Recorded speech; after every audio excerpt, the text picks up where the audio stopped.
You are watching Xirtus. We'll take it from here. I'm doing phantasmal. It's really something. Uh, really something being alive and experiencing things. It's something. Um, It is yeah, a thing. It's not nothing. it's something. It's something. Let me tell you. What have you been?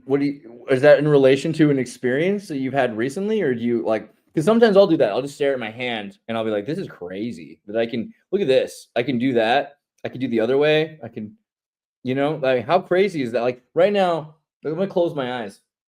How am I still doing that? That's isn't that amazing? It's amazing. It's amazing what you can focus on when you're not working.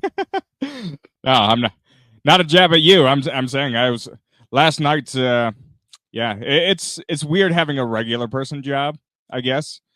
Well, I Sure. feel like I connect with my entire generation in the sense of, sorry, you're staring at my crotch. I'll try to. I Try thought to move that was kind of what people liked, So I was here, like, here, "Is that your here. box? Like, Is that your boxers? Did we just see your boxers there?" no, these are just regular shorts. I promise. No, but the No, flannel I I saw. yeah, I feel like I embody millennials in the fact that all of us went to college and none of us have decent jobs. It's very, very weird. But I mean, it seems like it makes the most sense to have something that pays you the most money because benefits don't exist anymore. So it's like everybody's just in this like really kind of thunderdome of like, oh, we just need to grab as much money as we possibly can while the world is falling apart. It's it feels weird. And so like last night, we always have like a special on Tuesday, where it's actually pretty decent, where you can get, two really good pizzas where you get like $15 off because it's like a free cheese pizza. But we've had like such an influx of traffic on those nights where it's just been like absolute hell and like nobody's scheduled. And we call people in and they don't get a bonus for getting called in or anything. It's like that's very rare to get people that will come in out of the goodness of their heart for $11 an hour. You just don't see that anywhere. And so it's one of those things where it's a mom and pop shop that is kind of like endearing in that it can have things like that, but it's also like when you get people that do that, it warps your perception of reality of like that's not the real labor market. It's like maybe you don't realize how fortunate it is to have something like that because that it's one of the few areas where capitalism doesn't apply. But you almost, from a worker standpoint, you almost wish that the free market did apply to the labor market, because if it did, people would be compensated for doing specific things, which often they're not. Like the Pareto if the Pareto principle operated in the real world of capitalism, all that money would shuffle to the people that are doing half the work. But the Pareto principle proves that capitalism doesn't actually exist in the labor force. So yeah, I think that's one that we overlook a lot of things about society. And I honestly did. Andreas introduced me to the Church of SubGenius. Yeah, I didn't know.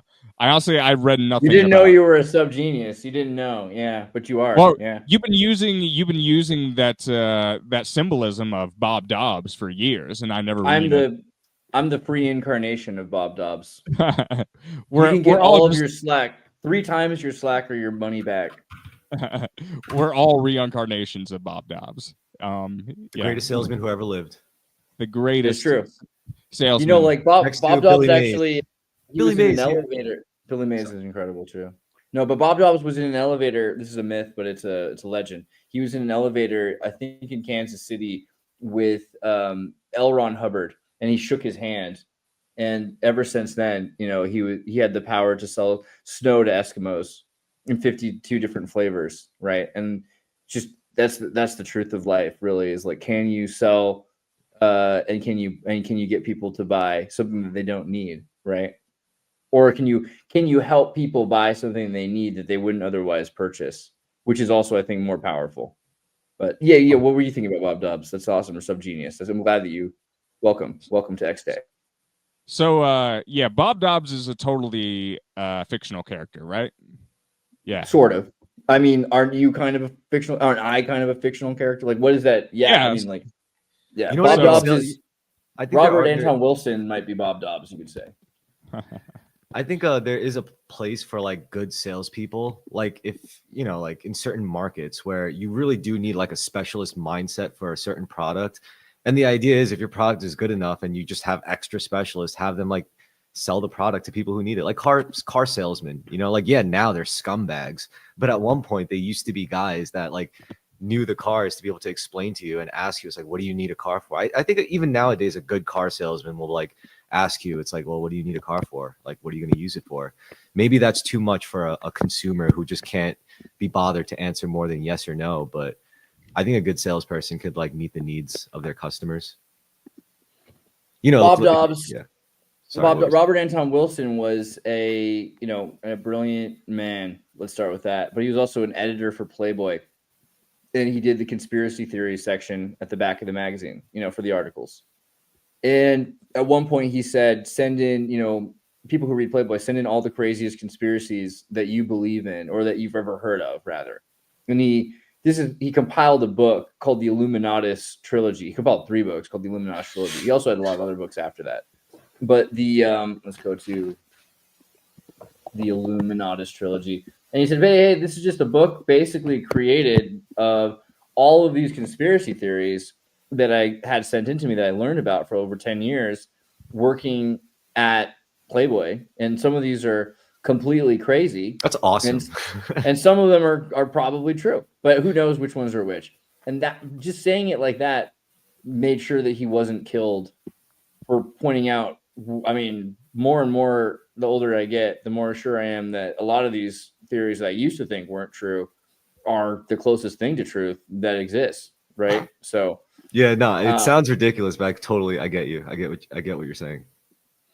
But there's definitely something there where you're like, you manifest an effigy. And so Bob Dobbs is, J.R. Bob Dobbs is the effigy in a lot of ways that was created around this idea. And so the religion, we all needed a religion. You've got the Church of Discordia, and then you had, which is the worship of Eris, and the Eris and Sophia are very similar concepts in and of themselves. And you could say that Robert Anton Wilson was a Discordian, right? And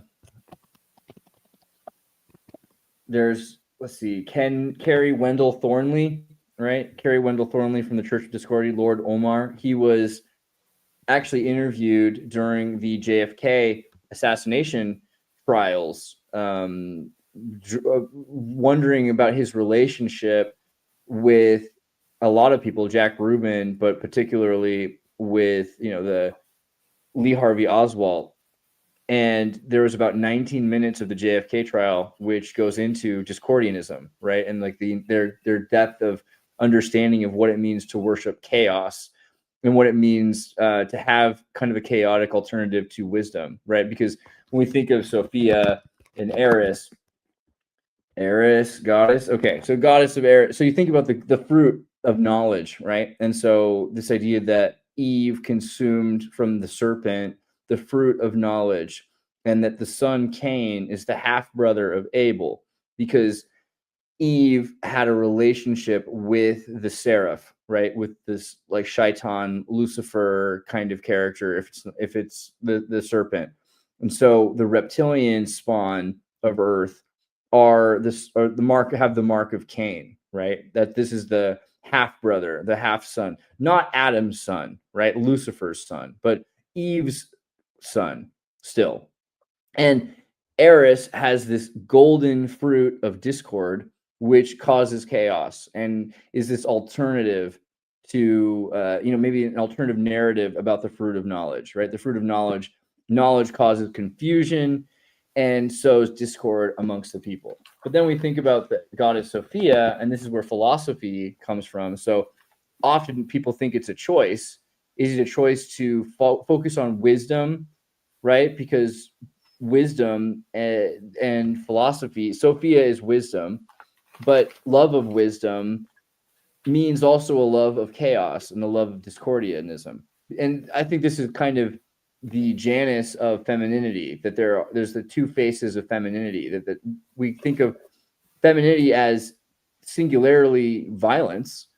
Femininity is violence, but also this is why, I mean, Minerva, for instance, right? The goddess of wisdom is also a goddess of warfare, right? So I'm not just saying that as a chauvinist or something. Like, it's just, if you go back to a historical context, femininity is often, like, female goddesses are constantly warheads, right?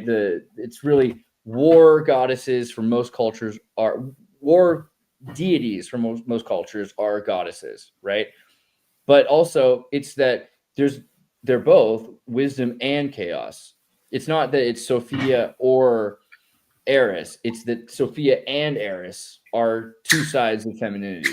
And I think that's, I mean, we think of women as being extremely wise, but also there's, you know, the joke that women can be crazy or chaotic. I think it's probably true about men too.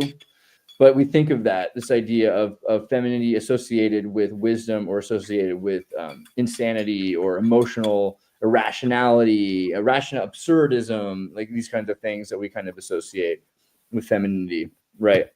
So I don't know. That's kind of the origin point for the search for Slack. And so the SubGenius are realizing, hey, what are we struggling for? Are we struggling for self-realization? Aren't we already who we are?